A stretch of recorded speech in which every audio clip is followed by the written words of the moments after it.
électorale. C'est donc la victoire d'Alassane Ouattara à la présidentielle avec 54% des suffrages. Un résultat provisoire qui doit être validé par le Conseil constitutionnel. Et justement, le président du Conseil constitutionnel a estimé aujourd'hui que ces résultats n'étaient pas valables. Nous appelons une fois de plus le calme et nous demandons aux Ivoiriens d'être sereins. Le Conseil constitutionnel qui est chargé de donner les résultats définitifs va faire son travail et la lumière sera faite sur l'élection.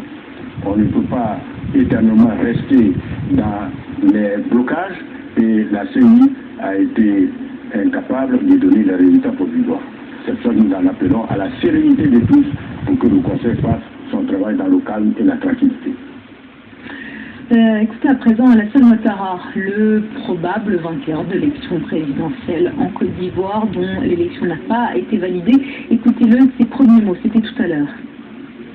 Ivoiriens, Ivoiriens, chers compatriotes, notre première et grande ambition sera de rassembler la nation autour des valeurs de paix, de pardon, de réconciliation et d'union.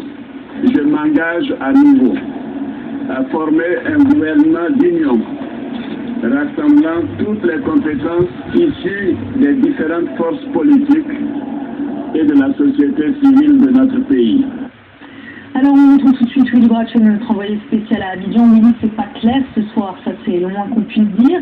Est-ce que les partisans de Ouattara pensent qu'il a gagné?